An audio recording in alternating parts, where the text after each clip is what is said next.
Si Techi Agbayani na isinilang bilang Visitasyon Parado Agbayani noong 2 ng Hulyo 1961 ay isang kilalang personalidad sa larangan ng sining at akademya sa Pilipinas. Nakilala siya bilang isang aktres, modelo at kalaunan na isang guro ng psikolohiya. Isang bihirang kombinasyon ng karera na nagpapakita ng kanyang kakayahang magtagumpay sa iba't ibang larangan. Ang kanyang buhay ay isang malinaw na halimbawa ng paghubog ng talento, determinasyon at patuloy na pag-aaral. Nagsimula ang kanyang karera sa mundo ng aliwan noong unang bahagi ng dekada 80. Bago pa man siya tuluyang makilala sa pelikula, sumabak muna siya sa patimpalak sa kagandahan at pagmomodelo kung saan nahasa ang kanyang kumpiyansa at presensya sa harap ng publiko. Ang kanyang pambihirang kagandahan at karismang nagbukas ng pinto para sa kanya upang makapasok sa industriya ng pelikula. Noong 1981, unang nasilayan ang kanyang kakayahan sa pag-arte sa pelikulang Pepeng Shotgun. Mula rito, sunod-sunod na ang kanyang mga proyekto na nagpatibay sa kanyang reputasyon bilang isang mahusay na aktres. Isa sa pinakamahalagang yugto ng kanyang karera ay nang siya ay maging kauna-unahang Pilipina na lumabas sa pabalat ng German edition ng Playboy Germany noong 1982. Ang tagumpay na ito ay nagbigay sa kanya ng internasyonal na pagkilala at nagbukas ng mas malawak na oportunidad sa ibang bansa, partikular na sa Hollywood. Sa kanyang pagpasok sa pandaigdigang industriya ng pelikula, nakasama siya sa ilang mahalagang produksyon. Kabilang dito ang The Emerald Forest kung saan ipinakita niya ang kanyang kakayahang makipagsabayan sa mga internasyonal na artista. Lumabas din siya sa pelikulang Gymkata bilang paunahing babae at nagkaroon ng cameo role sa The Money Pit. Bukod dito, gumanap siya bilang isang geologist sa Australian film na Ricky and Pete. Sa ilang pagkakataon, ginamit niya ang kanyang pangalang Carol Roberts sa kanyang mga internasyonal na proyekto. Ang mga karanasang ito ay nagpatunay sa kanyang kakayahan na umangkop sa iba't ibang kultura at estilo ng pag-arte. Sa telebisyon, isa sa kanyang pinakatumatak na papel ay ang karakter na Sisa sa adaptasyon ng No Limit Tangere na idinirehe ni Eddie Romero, batay sa nobelang isinulat ni Dr. Jose Rizal. Ang kanyang pagganap bilang isang ina na nabaliw dahil sa pagkawala ng kanyang mga anak ay nagpakita ng lalim ng kanyang kakayahan sa dramatikong pag-arte. Sa kabila ng kanyang matagumpay na karera, pinili ni Agbayani na pansamantalang talikuran ng showbiz upang bigyang prioridad ang kanyang personal na buhay. Noong 1988, bumalik siya sa Pilipinas at naglaan ng oras sa pagpapalaki ng kanyang anak. Sa panahong ito, namuhay siya ng pribado at malayo sa limelight na nagpapakita ng kanyang pagpapahalaga sa pamilya. Hindi naglaon, ipinagpatuloy niya ang kanyang pag-aaral, isang hakbang na nagpatunay sa kanyang dedikasyon sa intelektual na pagunlad. Nag-aral siya sa St. Joseph's College kung saan natamo niya ang Bachelor of Science in Psychology noong 2000. Pagkatapos nito, tinanggap siya sa graduate program ng Ateneo de Manila University para sa Master of Arts in Psychology na may espesyalisasyon sa Counseling Psychology. Habang tinatapos ang kanyang thesis, nagsimula rin siyang magturo ng psikolohiya na nagbigay sa kanya ng panibagong layunin at direksyon sa buhay. Sa kabila ng kanyang matagumpay at makulay na karera, ang buhay ni Techi Agbayani ay hindi rin nakaligtas sa ilang issue at kontrobersiya. Karaniwang bahagi ng buhay ng mga personalidad sa industriya ng aliwan. Isa sa pinakakilalang usapin na umusbong sa kanyang karera ay ang kanyang paglabas sa pabalat ng German edition ng Playboy Germany noong 1982. Sa panahong iyon, itinuturing itong kontrobersyal sa konserbatibong lipunang Pilipino, lalo na't ang Pilipinas ay may malalim na impluwensya ng relihiyong Katoliko. Ang kanyang desisyon ay naging paksa ng matinding diskusyon.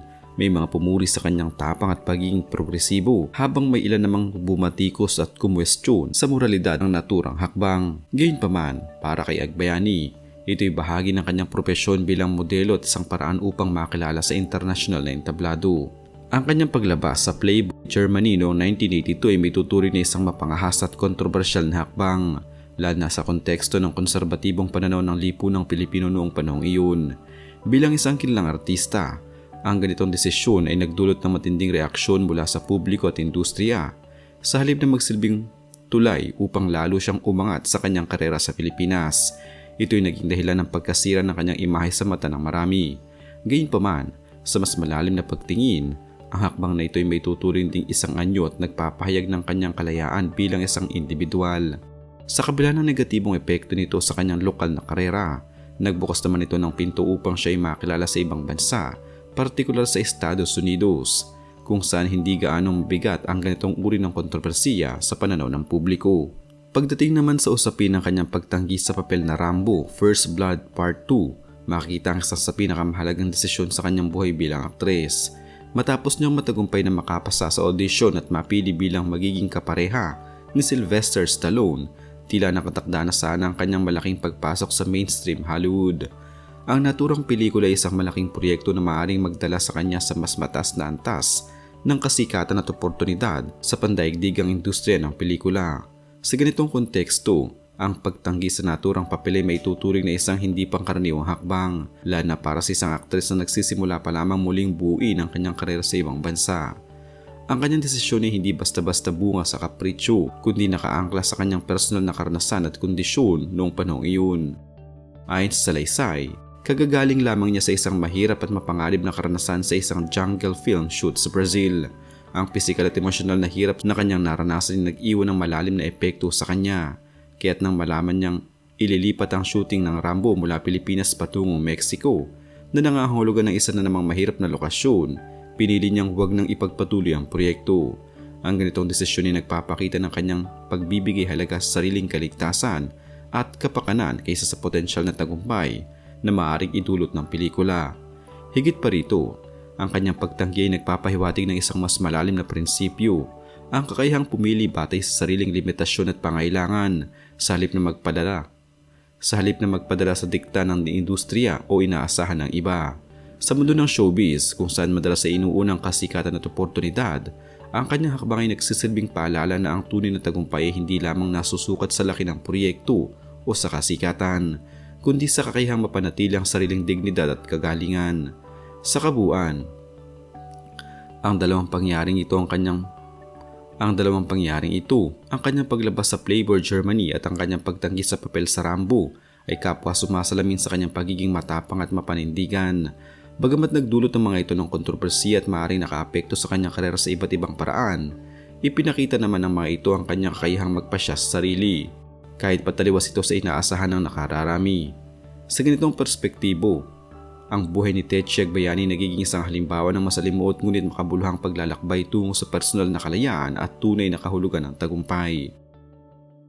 Noong nakaraang Pebrero lamang, ibinahagi ni Tetchie sa isang post ang patuloy na pagdami ng kanyang wealth sa kanyang katawan, pero nagawa pa rin niyang magluto at magtayo ng silungan para sa 6 na tuta. Sa kabila ng sakit, pabiro niyang sinabi na kinain niya ito dahil I'm Darna. Ang welts na kilala sa larangang medikal bilang urticaria o hives ay isang karaniwang kondisyon sa balat na nagpapakita bilang mga nakaumbok, mapula o maputlang pantal na kadalasang may kasamang matinding pangangati. Ang mga ito ay maaaring lumitaw sa iba't ibang bahagi ng katawan at nag-iiba-iba ang laki at hugis.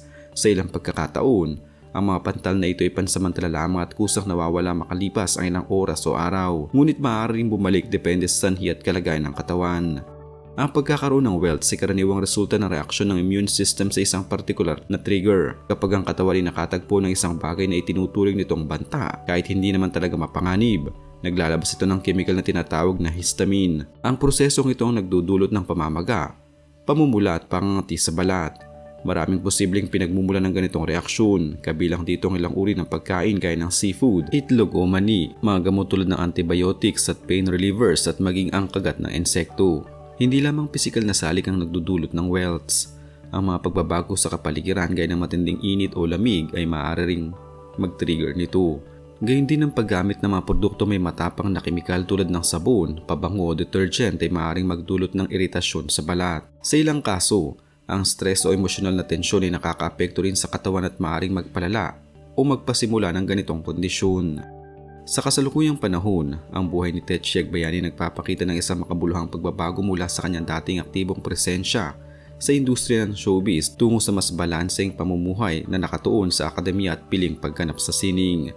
Bagamat hindi na siya kasing dalas mapanood sa telebisyon at pelikula gaya noong kasagsagan ng kanyang karera, nananatili pa rin siyang aktibo sa larangan ng pag-arte sa pamamagitan ng pagtanggap ng mga piling proyekto. Ipinapakita nito na hindi tuloy ang iniwan ng industriya bagkus ay mas pinipili lamang niya ang mga proyektong may kabuluhan at naaayon sa kanyang kasalukuyang layunin. Kasabay ng kanyang limitadong paglahok sa showbiz, mas nangingibabaw sa kanyang buhay ngayon ang kanyang papel bilang isang guro ng psikolohiya. Matagal na niyang tinatahak ang landas na ito at ito ang nagsisilbing pangunahing focus ng kanyang propesyon sa kasalukuyan. Naipapasa niya ang kanyang kaalaman at karanasan sa mga mag-aaral na nagiging bahagi ng kanyang ambag sa paghubog ng susunod na henerasyon. Ang kanyang paglipat mula sa entablado ng aliwan patungo sa akademya ay sumasalamin sa kanyang dedikasyon sa patuloy na pag-unlad at intelektual na pagbabago.